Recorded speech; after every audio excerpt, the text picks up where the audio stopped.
Hello, everyone. I'm so sorry it took us this long. Oh, there's Ty. Hi, Ty. Hello. We are live. I love it. Are we right? Are we live, Josh? Let's see. We should check just to make sure because this is so incredible. Yep. There's one person watching. All right. Hello, one person. Oh, Welcome, one person. I oh, love that's it. so funny. Yep. Hey, Josh, could you be a sweetheart and you can pick up the link now from the live and drop it in sub two and say, we have one person who's waited for us. How about the rest of you coming back? See if we can get the other two. If you can do that, Josh, that would be great. I don't know if he's can even hear me actually, but so who is our live person? I want to see the oh, I don't know how to see the chat. Okay, this is hysterical. Okay, so just bear with me. All right, all right. Oh my God, that's so funny. Okay, I'm not even gonna. Well, I don't know. Maybe Josh, if you can go in there and bring a couple of people on, it would be nice. Um, oh, there's two people watching. Yay, Hey, two people. two Hello. people! Yay, two people! All right. Well, I don't want to waste the time on the intro and everything because, as good as it was, I wasn't able to start it. Oh wait, there's some comment. Oh, it's Benjamin. Hi, Benjamin. God bless you, Benjamin. All right. Oh, and there's John Sum, the two most important people. All right. Then we are ready John to. Stump. Yeah. Hey, Benjamin and John, could you guys grab this link and please go place it in sub two and say, Effie finally figured out how to effing go live. So come on over and laugh at her because I just am wasting. Oh, we've got three people now. All right. Could you do that for me, guys, please? All right. And I'm going to see if I can get my hey, Effie and Ty. That's very sweet. And I know Josh is there now. All right. So hold on again. All right. Good. Oh my God. Have you ever been on a podcast that has been this silly? I've had sillier where I was hosting and I couldn't figure it out. So no, you're doing great. You're doing great. Seriously? And yeah, You were in my boat? I was in your boat and the same thing. That's why I was like, no big deal. Whatever. We'll just roll. We'll just go for it. Yeah. We'll But that work it was out. 19 minutes of me sweating my head off. And you know what stopped it? I chose Facebook and I chose YouTube. Facebook doesn't let you post unless you have some description. And I Oh, was like, no, no, no, no. And then I was like, we're live. As soon as I put we're live, Facebook. good old Facebook. Good old Yes. Facebook. Yeah, good old Facebook. Well, Ty, I am very, very, very honored to have you. And I feel extremely sad that because I know there were a number of people who had wanted to come and they've probably totally convinced them that it was canceled because last week it was canceled. I had Daniel DQ, and because Pace had the 16-hour live, we canceled it. So they probably think, Effie threw in the towel. She saw herself on camera once and that was it. She scared off.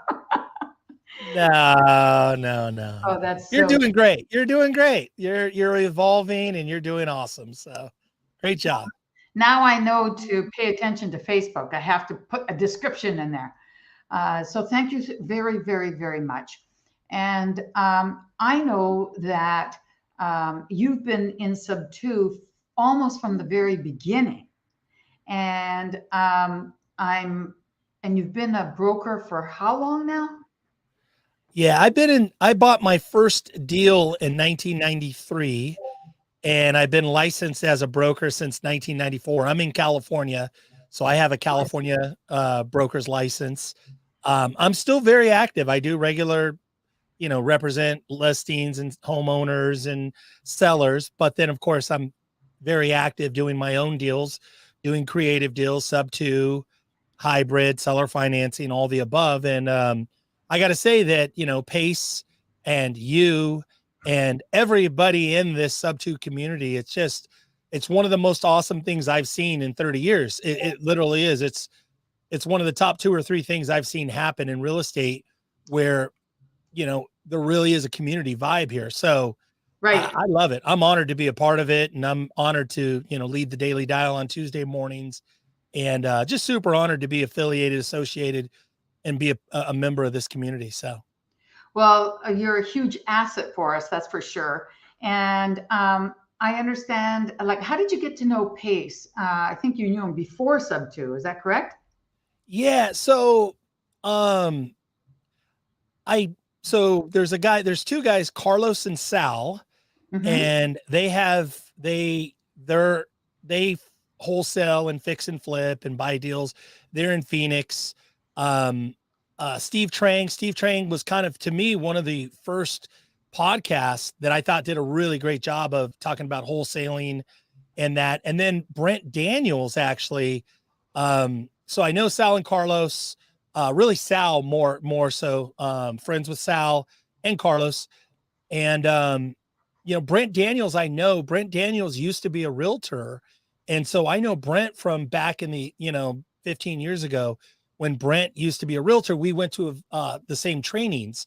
So as realtors, learning how to cold call, learning sales skills, scripts and dialogues, things of that nature. So Brent's been a longtime friend. I was one of the original TTP first to sign up. And when I heard about Pace, I was like, who is this guy? Because I had been doing some creative, but not like Pace. Like Pace was on a whole nother planet in terms of efficiencies and systems and just the way he thinks.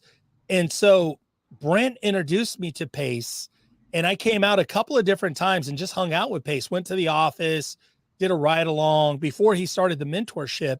And, of course, you meet Pace, and what happens? You fall in love, right? I Yeah. mean, the guy's such a giver. So, when he did the mentorship, when he started Sub 2, I was automatic like, hey, I want to be a part of the community. I want to be connected. And not only that, but also, how can I contribute? How can I help people? How can I be more contribution and give and serve? So So have you been on in Sub 2 since the start then? pretty much, I mean, yeah. And I don't know, to me, I don't know if I'm number 50 or number 5 or number 500. Doesn't matter as much, but definitely as soon as he rolled it out, it was an automatic. I mean, it was an automatic yes. And I've met incredible people, right? Obviously, I'm meeting you. John Sump is a longtime friend. He's a part of the community. Um, I John look Stump, at, I call him the Velvet Voice. he is good, right? He is the velvet voice. You're right. He is he's such a good human. Like, he really loves people, wants to help people, and he is a velvet voice for sure. Yep. Um, the I'm just thinking too, just, like Noah Hoffman. Noah Hoffman's awesome. I love Noah. I met Noah probably, I feel like within the first 60 days. Instantly, Noah and I started doing deals together. We still have stuff together. We still do deals together. Nice. Yeah, but I'm in love with this community. I'm in love with the people here. It really is an honor to be a member and a part of this community. So Well, now, before you actually started in real estate, I know that Pace had been a contractor before he started. What brought you to real estate? Like, what were you doing before you even? Because you've been in forever, but not quite since diapers, but almost. yeah, So tell me what you were into before you actually said, "I'm getting into real estate." it's so funny that, and Pace told this story about his family later, after Pace found out, Pace is learning Sub 2. He goes back to his dad, and his dad's like, well, yeah, how do you think we always needed these bigger houses? And his dad had been doing creative, and buying deals creatively, Sub 2 and all that. When I was like 11 or 12 years old, I remember my family buying a house, and I was interested instantly. I can remember sitting in the real estate office looking at the multiple listing. It was not on computers. It was like a catalog. It looked like a yellow pages. It was like a phone book. I And it was, remember. I yeah, remember. right. It was black and white pictures, and it was the houses with the prices. And I can remember looking at the catalog and being fascinated, like, how does all this work? And I can remember my folks buying this house, and it was kind of a fixer upper, but it was a better side of town. And I can remember them being like so excited, and I'm talking about what a great deal. And I'm like, well, the house needs a lot of work, and I'm confused. Why was it such a great deal? And my folks, my grandmother specifically says, no, you don't understand. The interest rates are 12% right now. And we basically took over this loan. And she said, we assumed the loan. She didn't qualify. It wasn't really an assumption. She said, we assumed this loan at 8%. And she goes, and that allowed us to get into a better neighborhood because we could afford this. At 12%, we would have actually been in a lesser neighborhood, So she was thinking of me, right? Better schools. I'm 11, 12 years old. She was buying to get a Yep. better neighborhood. So Yep. I was always fascinated with real estate. Fast forward, I was a landscaper. I'm at a guy's house. I'm mowing his lawn. And I'm like, you're successful. You're a little bit older than me. How'd you do this? And he invites me into the house. He has a bookcase full of books. Never seen that many books in somebody's home. And he says, read 2 books, Robert Allen, Nothing Down for the 90s, which was all creative finance, Yep. and Tony Robbins for mindset. So, Okay. and I was hooked. And I was hooked after that. I was like, I'm going into real estate. I'm going to be an investor. I'm going to be an agent. Let me figure out how to hang out. Let get rid of these landscape tools, and let's get on to doing real estate. So That is awesome. That is awesome. And you were doing his yard. yeah. That's cool. That's very cool. And I was 19 years old. I was 19. 19 years old, and this guy was like maybe 24 or 25 years old. But here was the beauty of it. He had a brand new truck, 4-wheel drive truck. He had a brand new Corvette, and he was living in like an A+ neighborhood. And I'm like, this guy, and this is funny, Effie, you'll appreciate this. I go, this guy's either a drug dealer or he's doing something really well. And of course he was doing something really well. He's a real estate investor plus a contractor. And I was like, oh, I want to be like you. So that's awesome. That is so awesome. Now you have been, doing stuff like you said when you, as a child, it was creative that your family was doing, but you went into traditional real estate. Did you start doing, subject to and things like that later, or did you bring it in at the same time? Because we've all been told by Pace that realtors don't think outside the box, but I think you're way outside the box. I am definitely outside of the box. And again, I think it's like, you think about destiny, right? And you get like, blessings, good luck, good fortune, and all of that. So the same thing in that I go to work for a broker, and this guy had gotten filthy rich, created a ton of wealth. And again, one of my all-time heroes, a guy by the name of Malcolm Tipp. And he created his wealth because during the 70s and 80s, we're in a military town. So people would get a military transfer and they would have to leave. Yeah. And in order for them to sell the house, they might have to write a check to, cover the commission and closing costs. And so he goes, you know what? Why don't you just deed the house to me? And he ended up picking up, well over 100 properties like this. And so if you can imagine, I go to work for him as a new agent. He's my broker. So of course he knows, he's teaching me about creative and sub two and all of that. And then one of his good friends who was a neighbor is an attorney, a real estate attorney. And he was also a creative investor. So he was buying deals sub two, and they didn't even call it sub two. He was just like, hey, just go get the deed, get the deal, get the deed. These people are going to deed this house to us. And it would literally, sometimes we'd go out there with a notary. I would go out with a notary, and they would just literally sign a purchase agreement and a grant deed in the same night. And then we would record the deed. So we wouldn't even run it through escrow and title sometimes. Yeah. Not every time, but very interesting, very unique. And that was how I learned. Literally, this is like my first year in real estate, coming across these two people, and so I was very fortunate the way that all lined up. That is cool. You're right. Not very many people would have been subjected to that for sure. So, did your career in real estate start off with a bang, or was it like a slower build? It was a bang. Um, I mean, I came in and I would work, I had a full-time job. So I would work from like 6 a.m. to like 3 p.m. And then I would shower. I'd go into the office at like 4 o'clock, and then I would cold call from like 4 o'clock to like 7 or 8 o'clock, pretty much till nighttime. During the summer, I could work till like 8 o'clock at night. So, and Mhm. I did that for about maybe 3 or 4 months. And then at that time, I had enough commissions and enough income that I was able to quit and go full time. And I mean, I Wow, never looked back. I literally would that's be on the awesome. phone. Yeah, I good timing too, because the market was such that it was a down market, but Hmm. because I was new, I didn't know any better. Yeah, yeah, that is interesting. And what about challenges? What might have kicked your effing butt? You must have had some difficulties at some point. I'm glad that you started off really quickly, but for a lot of people, that's not the case. So I'm kind of curious as to when you got, you know, um, the opposite side. Well, I'll tell you, 2007, 2008, I definitely got my effing butt kicked. And, Hmm. and that was when, the Great Recession, when the whole housing market crashed nationwide. And, and I'll tell you where the mistake was, in that I was really good at houses. I was really good at creative. I was really good at buying at a discount.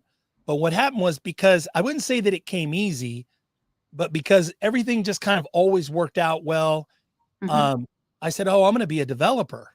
And I started Oh, buying commercial properties, and I started buying oh, land to do oh, development. And I okay. actually had entitlements. I got projects through and I learned it. But the thing was, is that completely wrong timing.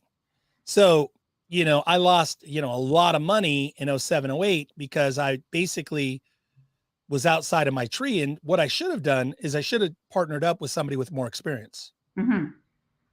Yeah, it wasn't in your wheelhouse. You were trying to bring it in, but it was the wrong time to go do it on your own. Yeah. And honestly, just because everything had worked out so well doing houses, I just figured, okay, well, this is the next, like, it's the next part of my evolution. But reality is I probably should have JV'd. And for a couple of reasons. One is I could have went with someone, found a mentor, somebody that was more experienced, that we could partner on the deal, but also spread the risk. Right. So then that way, if we were losing, it wasn't 100% of me losing. I could have, we could have spread the risk a little bit. And not only that, but also mentorships and partners, when they bring value and they have experience, that's priceless. Right. Right. I have to agree with that. I think that mentorships and those kind of partnerships allow you to leave the world that your parents brought you into and create your own future. Because I do believe that your parents create your history. That's where you came from, and you didn't have any say about it. But somewhere along the line, you take responsibility for yourself, and then you start looking for people that can teach you, like your parents, but that are ahead in areas you want to explore in. So whether they be mentorships or whether they be partnerships or JVing, if you're looking to somebody who knows more than you, now that is creating your future. So you're basically reaching out and changing your path by the people that you connect with. And I do think that that is a very important thing. And we are very lucky in Sub 2 to have this community where they come from all over the place. And we can choose the people to mentor us, right? So, but I'm 100%. glad that Pace sees it as a community more than just a mentorship. It is, he mentors us, but I think the community aspect is what intertwines so that you can build something bigger than just yourself. The synergy is no longer just you and one person, but it's much bigger. 100%. 100%. And it's interesting too, because it's like, geographically, if you're investing in a certain part of the country, well, there's other students there that you can partner with, that you can JV with. If Right. you're into like Airbnb or midterm rentals, short-term rentals, there's people that know that you can learn from and squat up with. So yeah, I love it. Right. Makes a big difference. And mindset, when you think of mindset, everybody has their own mindset. But of course, it's good to be able to go to people like Elena and others, that can help out in that way. And Marlon and Keston, all these folks. And speaking of mindset, can you talk to us a little bit about Matthew Ferry? I understand that you're a bit of a follower of his. Tell us what your thoughts are on that. It kind of go. This is interesting because Matthew Ferry, going back to, um, the very beginning, again, good fortune. I met Matthew and his dad and his brother. His brother is Tom Ferry. His dad is Mike Ferry, and really his dad was the original kind of the godfather of real estate sales coaching and training for realtors. And so, Matthew, his brother Tom, who's I met again from day one. Tom's like a marketing genius, also very incredibly gifted with sales and skill sets. His dad is kind of more the skill set, foundational fundamentals of sales. And then Matthew is like this mindset guy that's kind of like spiritual, emotional, mental freedom. And Interesting. so like Matthew, Jamil's worked with him, and Matthew's just incredible. So I've had the good fortune, working with Matthew since, I was 21, 22 years old, literally. Wow. Yeah, is brand new. And it was interesting because Matthew's just a couple of years older than me. His brother Tom also just a couple of years older than me. So when I met those guys, kind of like how we do in sub two in the community, once I met them, I spent as much time as I could with them. Like every event that they would do, every meetup, every sales training, if we could go out for lunch or dinner, if I could take them out for dinner after, all of that, I would literally spend as much time as I could with Matthew and Tom and Mike. Of course, Mike was a little bit, harder to, accessible. He's the CEO, the figurehead of the whole company. So, Matthew is like a brother to me in that, like a big brother, somebody I look up to. And even John Sump, like John Sump and I know each other from Matthew's training. Like we used to do a sales training course called NLP, Neuro Linguistic Programming, which was all about, Neuro linguistic program. yep, NLP, Neuro Linguistic Programming, which is all just kind of like, it's conversational sales. It's like being able to connect. And that's even the stuff I teach in the Daily Dial, is stuff that, those tools and skill sets that, from the early days. So Cool. Cool. Cool. That's very nice. And it lets you help other people that way too. big time. Excellent. Excellent. And what about this dude called Michael Zuber? Because I hear you have an in with him too. What's with that? Michael Zuber's incredible. Uh, I've I've known Michael, and I want to say probably it was before the pandemic, maybe around the same time that I met Pace. Honestly, I think 2018, some 17, 18, something like that. I met Michael. He was speaking at an event. I was also speaking there, and I was blown away. I sat in Michael Zuber's talk, and I'm like, this is one of the smartest people I know or that I've met or heard. This guy knows a lot about a lot. And so Michael Zuber is unique in that he's a highly, highly successful real estate investor who worked in corporate America, basically through investing, got himself out of the rat race, not based on a dream. If you build it, they will come. But he Mhm. literally has plus or minus 200 doors Wow. in California, which is very Whoa. unique. Yeah. 200 plus. So, do the math on the, what kind of net worth and equity, but he did it one rental at a time. So the idea is that one house, two houses, three houses, four houses, and then accumulating houses, 1031 exchanges into apartment buildings. And this guy is uniquely special in that he's got a degree in finance. He has an accounting background. He has an MBA in finance and business. He just is one of the smartest guys. And if you follow his daily financial news or our Friday financial news wrap up, he has been calling everything that's happening in the market. He's been talking about, we've been talking about on our show for the last 3 to 6 to 9 months. He literally is constantly 90 days ahead of anything that's going on with interest rates and all that. He's been calling it. He called it 60 to 90 days ago. Nice, nice. And you're doing the Friday wrap up. Is that what I see here? Yeah, it's on YouTube. You can find it at One Reel at a Time. I have a playlist called TY, and you can literally go back. You can go back and watch one, say from like 12 weeks ago, and literally you'll see that everything Michael's talking about 12 weeks ago that we're talking about, he's called this market spot on. I've never met anybody. And the reason why though is he spends 3, 4, 5 hours a day digesting news, but he's not just somebody in theory that's a YouTuber.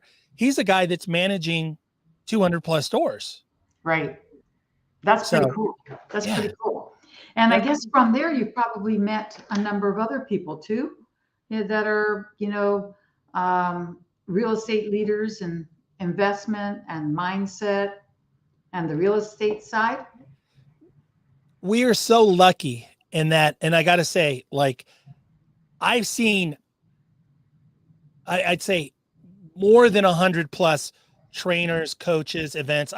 I don't even know really the number, but I would say I probably spent at least $600,000 or $700,000 in 30 years going to masterminds, events. I've paid $30,000 to be in a mastermind, right? So with like, who charges that much? Well, a guy named Ron LeGrand. Oh yeah, as an example.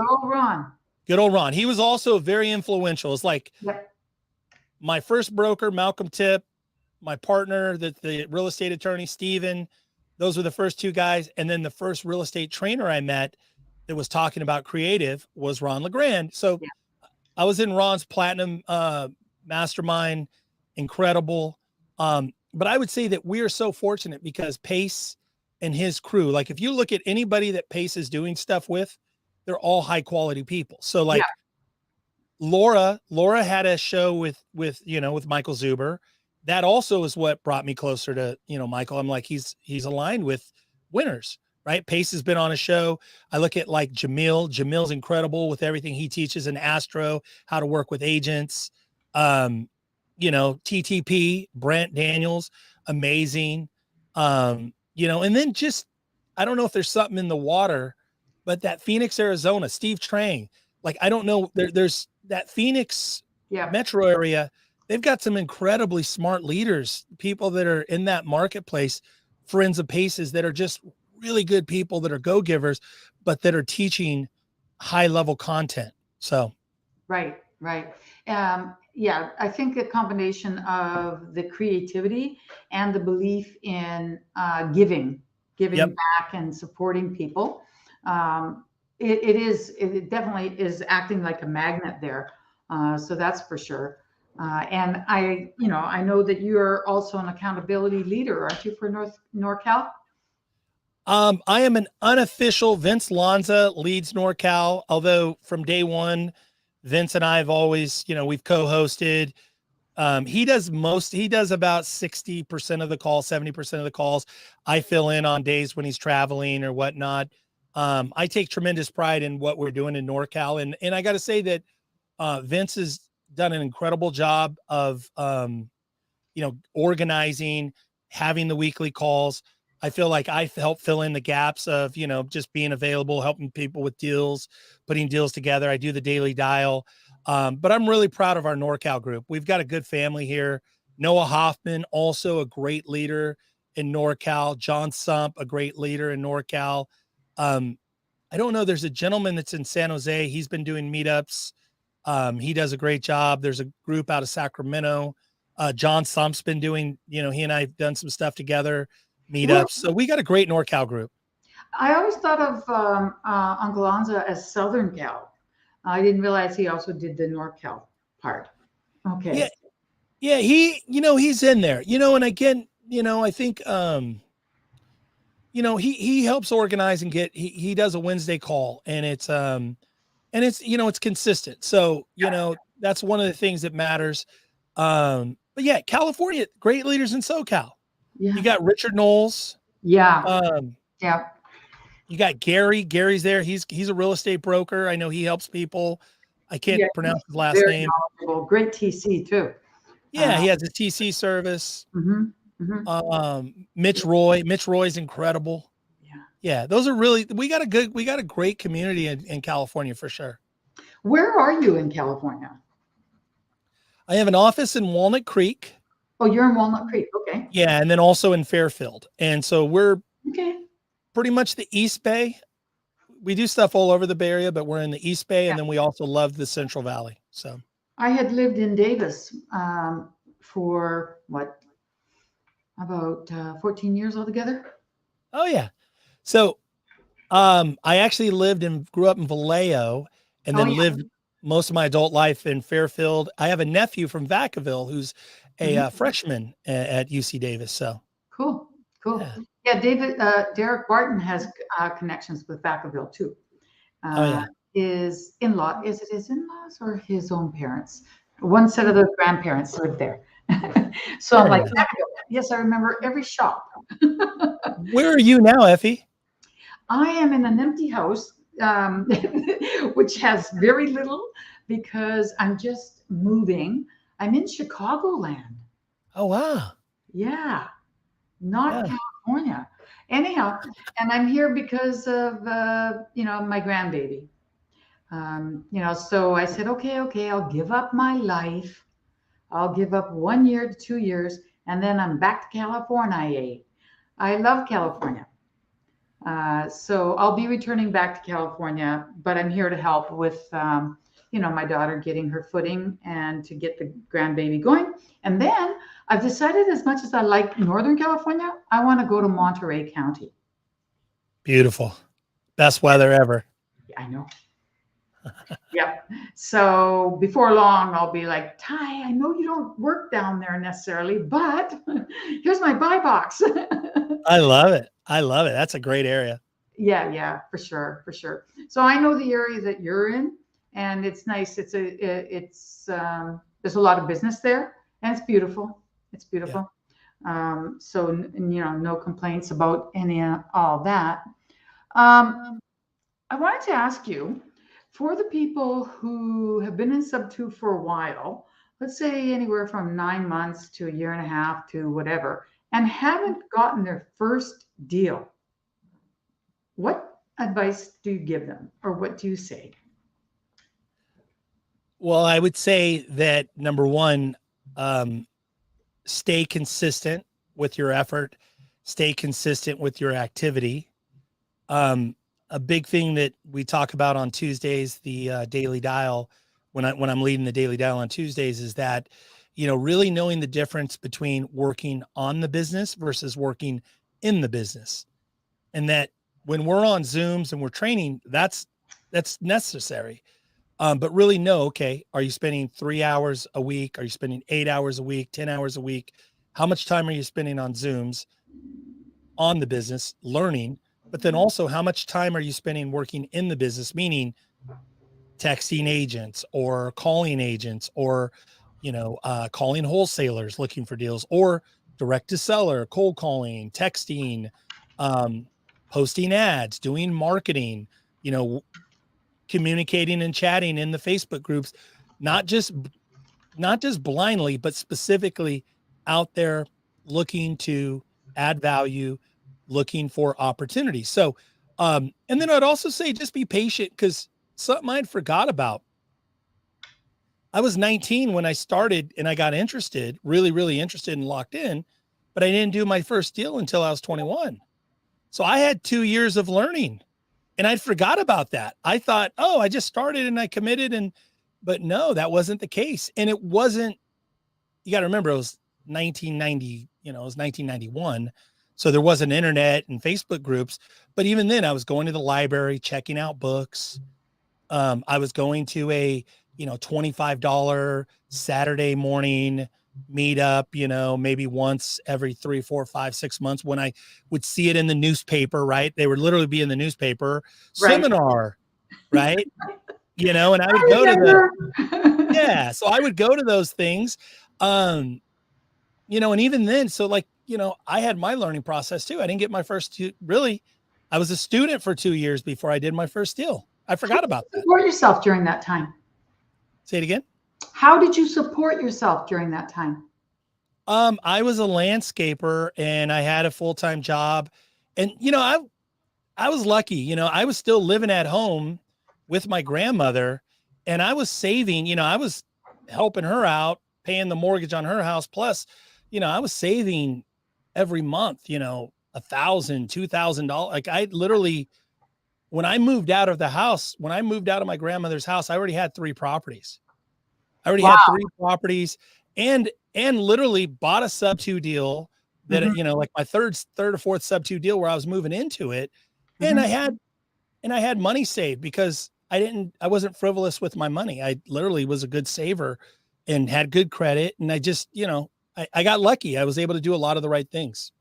Yeah, I think in those days too, we were encouraged to save a lot more. We're much more as a society, we've become more consumer oriented now because of many things that we see.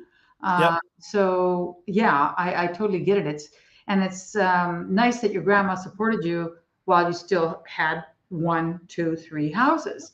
By the way, Derek, even because you're late, you didn't miss what we said. You missed what we said about you. Anyhow, but yeah, that's a great way of helping the next generation for sure to be able to understand that and to go forward in doing it. So yeah. 100%. So tell me a little bit more about, and I'm glad you didn't quit because 2 years is really not much to work in order to make it in real estate. And the asset, and out of curiosity, are you doing all assets or do you also do lending? I don't do a lot of lending. I mean, I'll JV with people and put money in and come in as, as a partner, if you will. But Mhm. I'm not doing, I'm not really, it's not, I'm not opposed to it. I just, I'm just, it just seems as though, people need more than just money.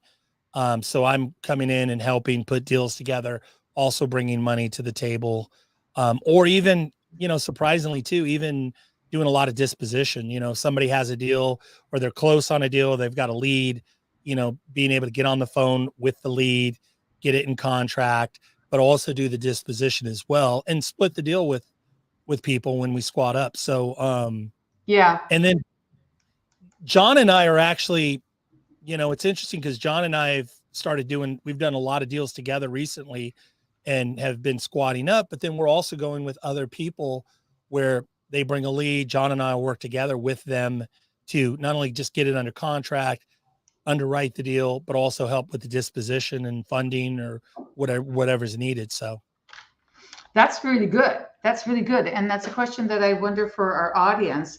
If how many of you are in California? Are there any?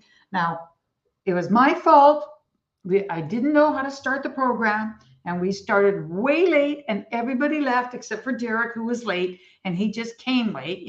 He's like, "Hey, I'm late," but but I am kind of curious to know if, well, even if they're not in California, if they want to reach out to you and do deals. I've been posting all your information. I hope that's okay. Jason yeah, is me. I'm one of those people. Um, can they reach out to you, and how do you work with people? How do you JV? 100%. So, if you have a deal, so we are highly focused California, I wouldn't say California only, but almost mutually exclusively California. I see somebody said Orange County. So like even when it's outside of like I've done a lot of deals in Orange County. I've done deals in Inland Empire, LA, San Diego, did a deal last year in San Diego. So we will branch out into Southern Cal, although Northern California is more our focus. And so people can email me, ty@tylg.com. You got it right there on the banner. It looks good. Email's the very best. And the reason why is because myself and a couple of my assistants are constantly checking it, constantly working on stuff. And then even for people in the community, even if you just have a real estate question, you can email me. You might be working on something, I'm not necessarily going to be able to spend as much time, but I'm always happy to help people. So it's like, even if they just have a question, I answer the question. Sometimes it takes me a little bit more time, but if you have a deal, I mean, we're on it. So you can email me ty@tylg.com. And respectfully, I'll say this. A lot of people treat their email like a garbage can because they sign up for stuff. They have a lot of spam and they get a lot of like inbound stuff. I treat my email like gold. It's the function, folders, organization. I delegate. I'm able to track things. I'm able to schedule things into my calendar right from my email. I do text message, but the problem is with text, it's so small and then texts get lost from time to time. So I just have a real good organization for email. I know it may seem a little old fashioned, but it just really, really works for us to stay organized. So ty@tylg.com. No, we don't. We do cash deals. We do creative deals, sub to seller financing, lease options, wraparound mortgages, all inclusive deed of trust, novations. We do everything. And I do regular listings. Even if you have a seller and they want top dollar and you can't do cash and they're not willing to do creative. Well, guess what? You can refer it, still get a piece of the deal. And then I'll just do a traditional listing myself or either John, we'll do a regular listing on it. And then at least you get back marketing money. It's not a lot of money. The commissions aren't really huge, but it keeps us going. So, And a small percentage of something is better than a great percentage of nothing. 100%. Exactly. Exactly. All right. Any last words for us? And I must really apologize that I took almost 20 minutes to figure out how to do the silly live. I thought you were awesome. It was interesting. If you're watching this, we had a little bit of technical difficulty. And by the way, that happened. So I thought you handled it incredibly well. I can't wait to meet you in person. You're incredibly gracious, Thank you. beautiful. And how can I support you? What can I do to support you specifically, Effie? Support me specifically? Well, I don't have my very first asset yet. So I'm still looking for that first deal. I've done lending, I've done some lending, but I'd like to get, an asset. So I would be happy to connect. I'll email you, the parameters. And if you can help me to, find a deal, that'd be awesome. But I'm very soon, like I have to unpack all these hundreds of boxes and I have to receive furniture because there's nothing to sit on. There's no couch. There's no couch in the living room. There's, no beds for guests, just a bed for me to sleep in. But that's okay. I'm patient. But as soon as I'm set up, I'm going to go and then I'll come knocking for anything to do with Monterey. So two things. The first asset could be anywhere. I love Northern California. There's nothing wrong with that at all.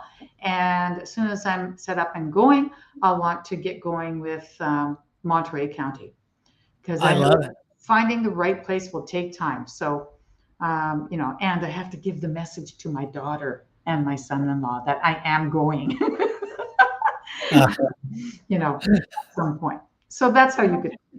But you I, also introduced me to all those people that you know. I love it. I love it. Well, I love it. I'm excited to share this interview. You couldn't tell. I got to say, your backdrop looks beautiful. I love the sub two art piece in the background, the plant, the American flag pillow. I would have never known that it was you're just moving in. And Completely. In another couple of weeks, when I have a sofa and I've got all the pictures unpacked, that are framed, it'll be better. And yeah, the most important thing is just to get because like yourself, when you talk about using email, I still use copy, like hard copy, yeah, and a real file cabinet, just because it's the way we were taught and yep. it's tactile. And I learned through tactile. So, once I get myself organized and get going, I'll be, wanting for you to introduce me to anyone and everyone you can. I love it. I love it. I would love also that at some point, right? So we'll future pace this out. We'll throw this out that we'll be doing a meetup in Monterey, Oh, yes. Yes. right? Yes. And also too, I don't know, you may know this, you may not, but Monterey is one of Pace's favorite places. Them and Laura got married at Pebble Beach, and he loves that whole Monterey, the golf courses and the coastline there Oh, and all of that. So wouldn't it be neat if we do something in Monterey and also have Pace and Laura come, and that for would be sure. a beautiful intention, For right? sure. Yeah, Pacific Grove is fantastic. Pebble Beach, Big Sur, Carmel, all that area. It's Mhm. ritzy, and I don't want to pay cash. I want it to be creative, but we can get it. We can get it. I It's know we there. can. So The yes, intention's out there. I'll just have to make sure that I have enough guest rooms to accommodate everybody. Because I'll I have love you, it. I'll have John, and then I'll have Pace. I Pace, love it. no, no, no. I'll buy myself a house. Don't worry. Yeah. He keeps saying he won't buy in California. We'll see. We'll see. Yeah. Twist his arm, right? Maybe Yes, Monterey County might be the exception. it could be. Could be. Especially if we have regular meetups down there for sure. But I'd like to say thank you very, very much. And I'm going to try to do the outro because I didn't do well with the. I mean, you saw the intro, but nobody else did because we weren't. You did great. You did awesome. You You did know what, awesome. I'm going to ask you this if you're willing. Would you be Please. willing to come on in about another year?